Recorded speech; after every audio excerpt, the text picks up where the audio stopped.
Hey there, how's it going? I'm Edwin, and welcome to your fifth Pebble development tutorial. Today we're going to be looking at clicks, so interacting with buttons, vibrations, and the backlight. So let's jump into it.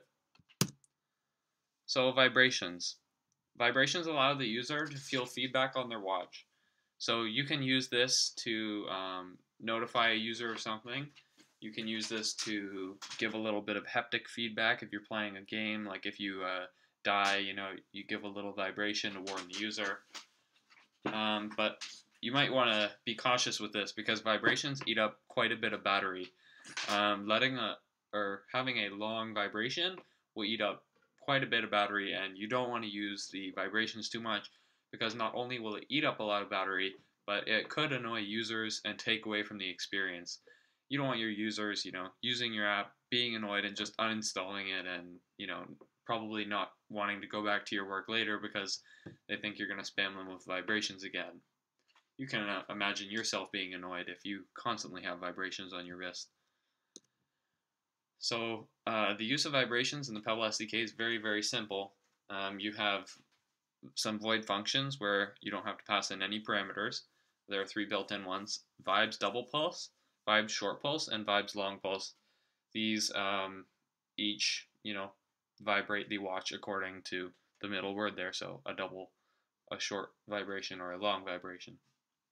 You can also build your own vibration, so if you need something that is different from the vibration functions that are already built into the SDK, like a set of 5 or whatever you want, you can use your own vibe pattern, and there's a function called vibes on cue custom pattern, and you pass in your pattern, and that'll create the vibration. So here's some example code. As you can see, it's very, very simple. We've got our main function here. We've got our dinit, and for the sake of demonstration, we're going to pretend that there's something in between the different vibration patterns, because if you're going to actually run this code right now, it won't really do much, because it will just make like a sort of spam of vibration, and you won't feel the difference. You're going to want a little bit of time in between each, because each takes their own amount of time. And so here we've got our vibes double pulse, vibes long pulse, vibes short pulse, just so you can sort of see the syntax for that. And then up here, we have our segments for our vibe pattern here. We pass in our segments into the durations. And then our amount of segments, just grab the array length of that array, and that's basically it. So how it works is your first number is the milliseconds on, then off, then on, then off, on, off, etc., etc. And so this one's going to go on, so that's going to vibrate for 200 milliseconds, wait for 100 milliseconds, then vibrate for 400 milliseconds. And so we just throw that in here in the custom pattern function.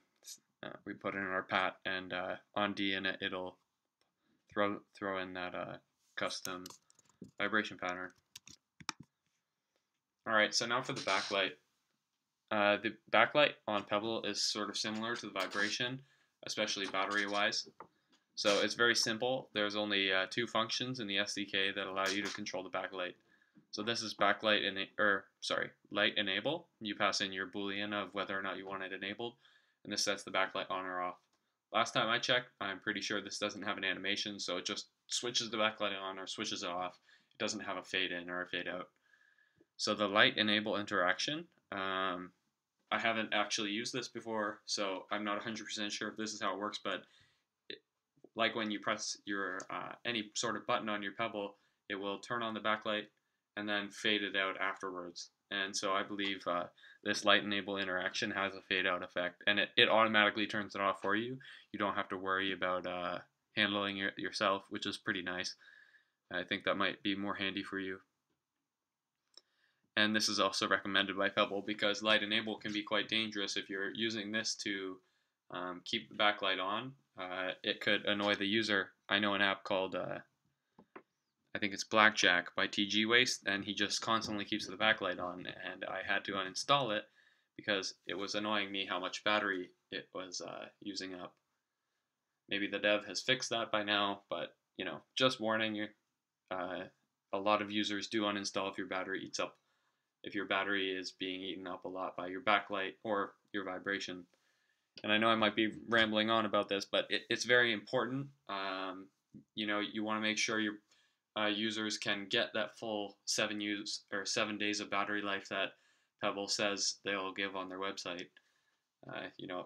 They say you'll get 5 to 7 days ish, and so you want to make sure you're contributing to that battery life. Alright, so here's some example code. Again, very simple. I just set up a simple tick handler here that ticks every second. This is just cut off. You don't have to worry about that. You guys already know about that function if you watch my previous tutorials. And by default, it enables the light. And then every second it turns it on or off. And then on dinit here, I just wanted to show you the syntax for this light enable interaction function. So I just thought I'd throw that in here. Alright, so now for clicks. Clicks are a little more advanced than anything we've looked at so far, like function-wise. So you're actually able to control all 4 of the buttons on Pebble, so up, select, down, and back. These don't work for watch faces, so if you try to enable clicks in your watch faces, these just won't work at all. You won't be able to use it. So don't expect that to work. You can't even use the back button. These only work in apps. So you can detect it the instant it's clicked, so a single click or a certain hold of the button. There's also multi-clicks and whatnot. So the exception, especially for the long press, I believe, it's the back button. The back button, if you override it, you can do that for single click, so you can detect a single click for back button and make your own function that maybe communicates with your phone, checks that everything's good to close, and then you close it yourself. I know that's what Music Boss does. But the user can also press and hold the back button. It might be 3 or 5 seconds, and if they hold it for 3 or 5 seconds, it force closes the app. It isn't recommended that you override the back button or interfere with the user's experience through this unless you absolutely have to. For example, I created an app for a client that was a children's speedometer, so I had to override the back button to make sure the child couldn't just hit the back button and leave the app. So I just override it. Obviously, you can't override the long press, but I just made it so when you press the back button, it shows the time because it didn't show the time by default. And so here, the usage. So there's so much to cover for the click handler usage. I won't be going over every single function, but we'll just go over the basics. So you register your click config provider, so that's a function, onto your window. So whatever window you're using your clicks for, that's what you want to do, or you want to register it onto that. So for example, if you have 2 windows, you're going to want to register different click config provider for each window, and then you have different functions you can call for each window that have different actions potentially. So from that click config provider, once you register it, it runs through that function, and you can register your different subscriptions onto the window. So like if you want a click for the select button, you can register your click handler there. And yeah, so then click handlers are called anytime the click event happens if the window is on the top of the stack. And we will be going over windows in probably the next tutorial. Alright, so here's some basic example code. So we have here, we're just going to act like dinit and main are down there because they are.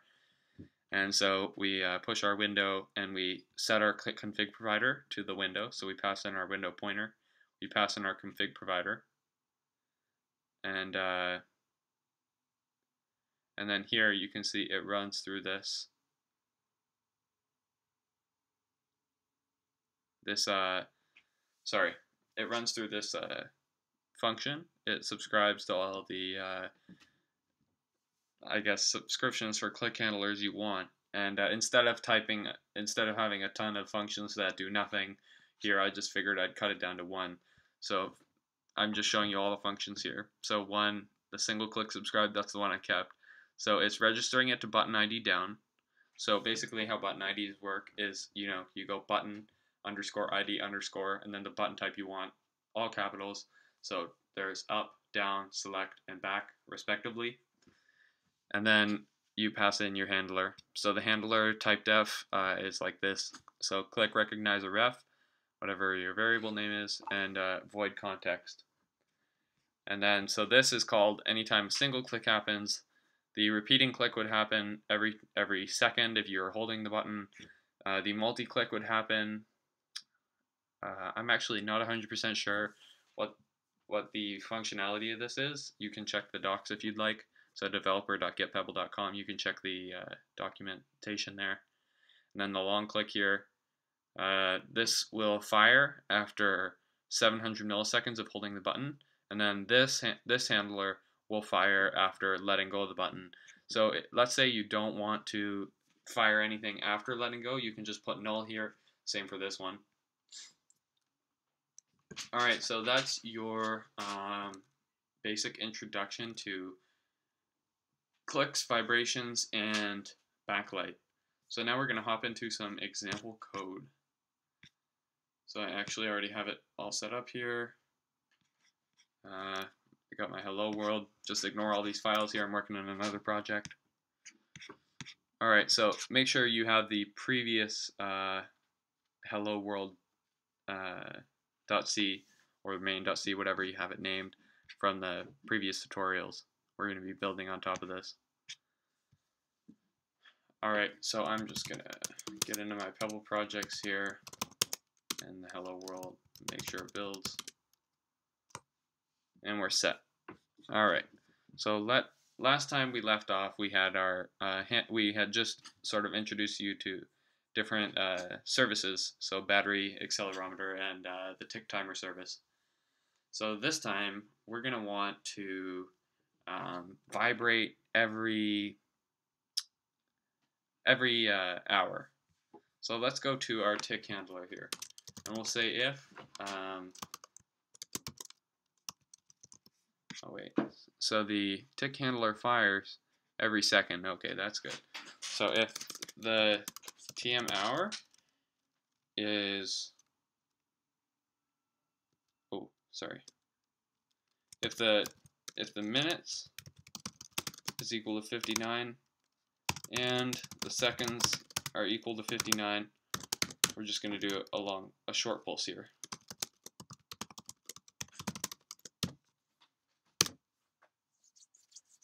And so a lot of users are a fan of like the old sort of style of beeping or vibrating every hour. So this would be a few lines of code just to add that feature in if you ever create your own apps or watch faces, which I hope you do. And so now let's also add in some sort of backlight interaction. So when this fires, we're not just going to want our user to, have a short pulse on their watch and they might think it's a notification and the backlight doesn't turn on. So let's use light enable interaction. Oop. And just fire that, and it should turn on the backlight and fade it out automatically for you. Alright, now for our click handlers, we're going to want to register onto the window. So we're going to go click, oh wait, what is the documentation? Window set click config provider.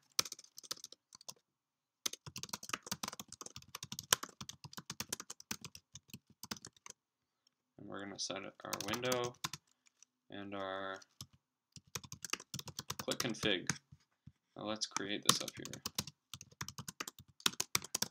Pass in our window. And you can also type here if you don't want to, if you know you're passing in a window, but if you're never going to be using that or whatever, you can also just type void context. And if you're not aware of the, if you don't know what that does, just leave it window, it doesn't matter. Alright, so here we're going to want to register some click handlers.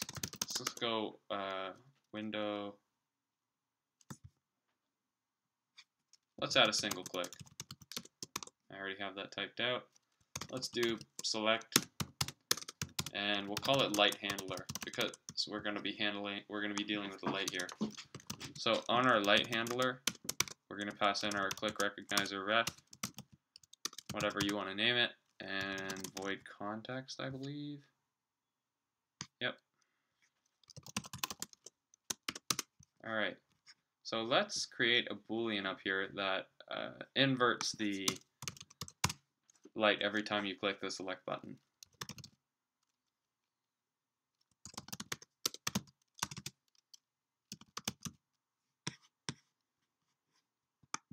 So every time you click it, it'll change light status to the opposite of light status. So if it's true, it'll change it to false, and false to true. And then it will use light enable and pass in the light status to turn on or off the light.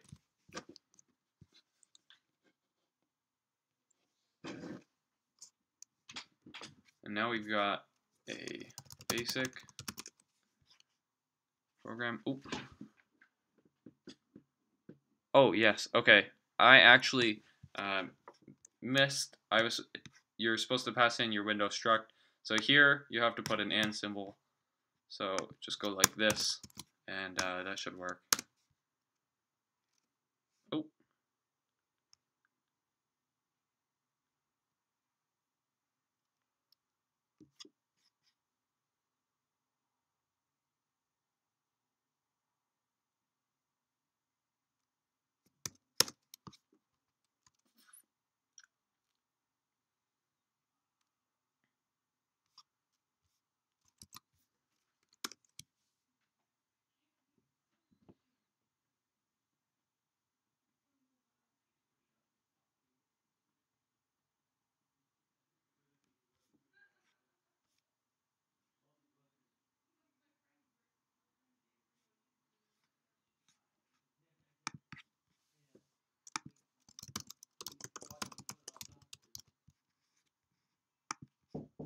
Yep.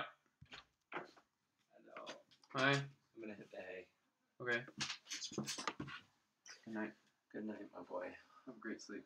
Thanks, you too. I'm sorry to disappoint you with the walk. Okay. We'll call you tomorrow. All right. Sleep well. Thanks, you too.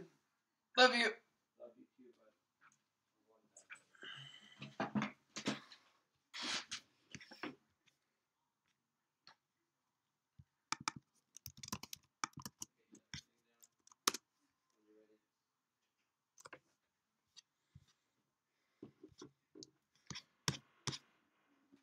Okay. Turns out I had it wrong. You have to make it void, and then if you want to grab your window afterward, then you go window is equal to, and you cast it to a window, and throw in your window. And that's how you grab your window, but we're not going to use that, so. Alright, so now it builds successfully, and I'm just going to set up my phone here. Hopefully this doesn't give me as many errors as it has in the past.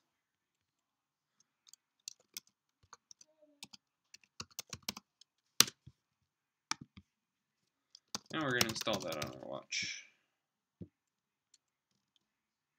Oh, after I clear it. Alright.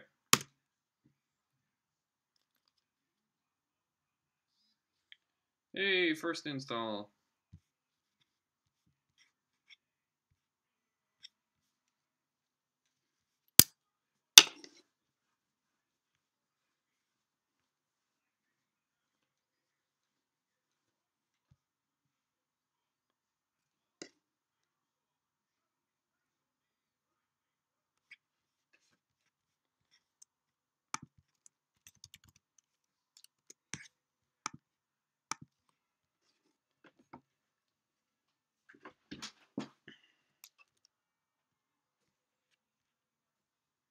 Alright, so here you can see we've got our sweet app. And no, I don't have a black eye, it's just the lighting. There you go. And got my awesome 91 dub shirt. you should definitely check that out if you've never heard of 91 Dub, made by John Barlow. Hope I pronounced that right. Alright, so you can see our app here. We've got our backlight enable, disable. So I just pressed select and it disabled. It actually did fade out there. I didn't know if it did that or not. So enable. And it'll just sit there with the backlight on, eating the battery away. Which you probably... Stupid brother. Okay, backlight on, backlight off. And it will work when the hour changes. It will vibrate. You can trust me on that one. Even though I always run into issues. Alright, so that was a very short tutorial, but it was very sort of simple. There was not much to it. So I hope you guys enjoyed it, and we will see you next time. Pretty sure that's the shortest tutorial I've ever made. See ya.